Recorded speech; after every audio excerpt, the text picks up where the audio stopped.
ko. So, pang question mo eh. Pag Miss Universe yung... Siguro the commitment. The commitment ng tao. Kahit na sabihin mo hindi mo siya kilala. Kung pupunta siya tapat ng bahay niya, tapos paglabas mo may bulaklak na. So that's the commitment. Siguro kahit balik-balik na rin mo ang mundo,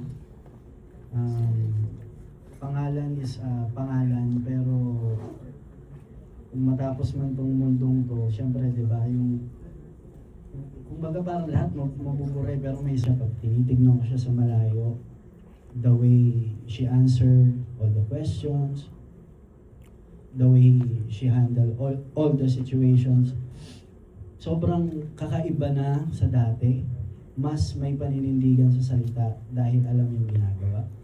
And siguro part ng maturing is yung accountability. Both mas maganda kong gawin and vice versa.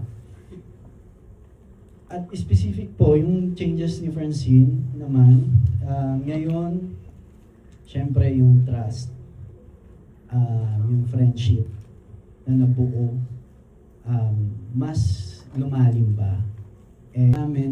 So doon, malaking bahagi po yun sa growth naming dalawa. Marami kami naging mentors, marami kami pinagtanungan. And kung ngayon, paano kami mag-usap, we protect our craft.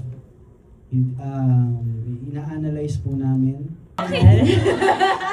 Nakalimutan ko na po yung sagot ko. Hindi. Yung mas, yes, yun yung sagot. Yung mas nagmamatter po kaysa sa pangalan ay yung consistency sa ginagawa. Kasi, and consistency. diba, lalo kapag, for example, pag may mabait na tao sa atin, kahit na hindi natin alam pangalan nila, natatandaan natin sila for what they did. Diba? Hindi natin sila nakakalimutan ng mabilisan lang. Kasi, tapos consistent pa, parang mas nakikilala mo siya kung sino siya bilang tao more than the name. So I would say yung consistency, it's more of the personality than the name. Kasi pag pinakita mo na kung sino ka, yun na yung pangalan mo eh. It doesn't matter kung ano yung isabihin mo sa akin pangalan mo, anong itawag ko sa'yo. As long as you show me ng consistent ka sa kung sino ka at genuine ka sa pinapakita mo, then I know who you are. Ang pangalan. Wait lang, na-pressure ako. Grabe tong ano na to, parang finals ng Miss Universe yung mga tanong nila. Aray ko. Paano ko magre-react kapag na-fall ako sa taong hindi ayaw sabihin yung pangalan? Siyempre, Okay, Lev, ikaw. Oh, ba't nagpapasa? Rashete. Si Raven na lang daw. May Dustin pa ngayon. Pwede sasabihin niya, alam niya, siguro. Or nickname muna. Which is, wala pang nickname, hindi mo sinabi. Baby, yun. Oh, sino ang pangalan dito, baby? Hey, Lev. Si Ronnie daw baby niya. Ayan na, dami B! mo na baby. B! Kwento ko kanina. Ay, hindi mo naman kailangan bigyan ng pangalan eh. Paano ka lang ma-fall? Sa mga online kung ano yung mga katangian ng ganon and ano yung mga features ng ganon. At the same I think it's spoiler. opo, Abangan na lang. may sagot po ako talaga. Gusto ko po sabihin, pero masuspoil ko po yung buong story. Sorry po. Gusto ko po yung tanong nyo kasi parang sobrang wala namang kwenta si girl. Siya lang si Shiumas ng bigin, di ba? Ang daming sekreto niya. Opo, pero may lalim din naman po siya. It's just that, ang masasabi ko po, yun yung mystery ng pelikula po namin sa aming lahat. Yung sa akin po kasi, parang siya yung pinaka-mysterious box ni James. Ako lang yung nangungulit talaga sa kanya. And as much as I want to answer that question, hindi ko po masabi talaga.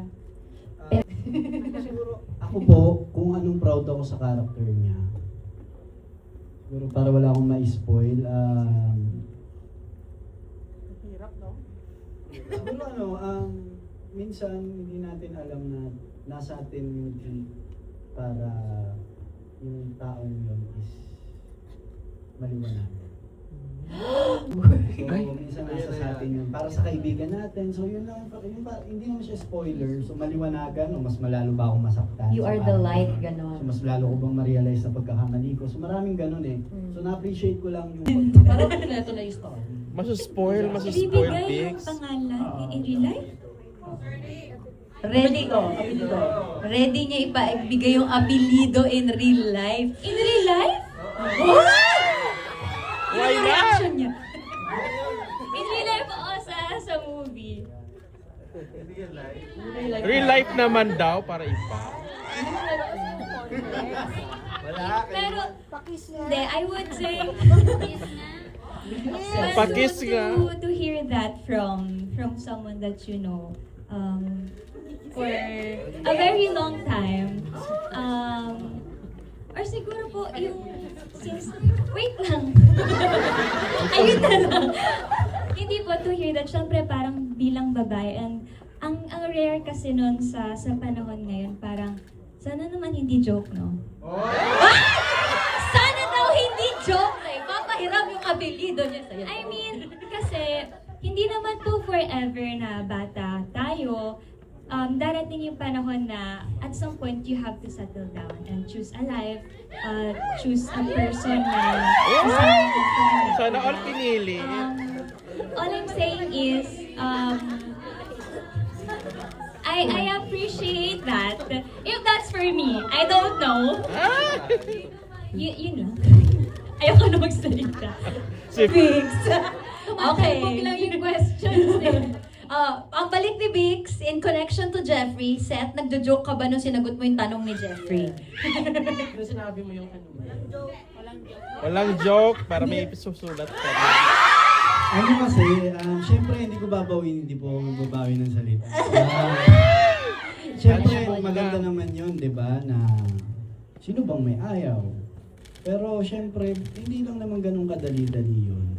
Ngayon sa panahon po natin, dapat... Page. Saan? Anong Anong page number? Introduction. Pero yun, wala...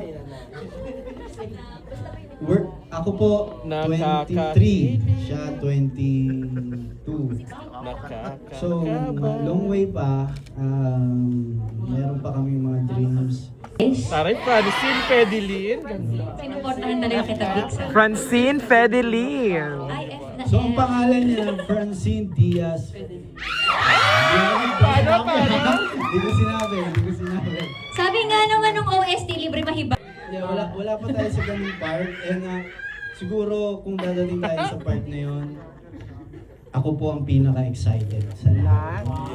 Sobrang daming beses namin nag-work, parang 5 times na nagkakasawaan na nga. Joke, hindi naman. Joke lang. Hindi, na-miss ko sila super ka-work. Kasi parang 2-year gap before ulit kami nagka-work. Last namin was Fracture. Siya nagre-reklamo, tumatawa pa siya. Sabi ko, hala, sikat na to pero ganito pa rin. Parang humble, sobrang humble. Tsaka kapag yung sa eksena ko with Seth, talagang How is it ikaw? Paano po ba natin i-define yung ikaw na courting Tapos na sa kabila, to doon. be Tagal pa ta. couple? Or legal to gain your trust? oy, may ganon. Amen. Siguro, direct to the point na sa amin na lang po siguro muna. Kung ano man kami, malayo na po sa dati. Malayo sa dati. Pa yung dati. Ngayon, between the two of us muna siguro. Na-all? Sa dati, follow-up question, do you foresee yourself na magkakasama pa kayo sa mas marami pang project in the future? Kasi iba-iba, ibang lab teams, tumigil wala muna sa lab team nila, nag-explore. It's for craft. Parang mapag-igi pa namin yung craft namin. Siyempre, sa larangan ito, ang gusto ko, siya yung pinakamagaling. At siya yung makakuha ng project na yun. Sa tingin ko, siya yung kayang gawin ng project na yun. And vice versa. Sa larangan na to, gusto niya naman, ako yung nandun. So, di ba, hindi po namin pinipigilan yung sarili namin, lalo na kung sa dreams namin. May mga bagay talaga na gano'n. May mga bagay na gano'n.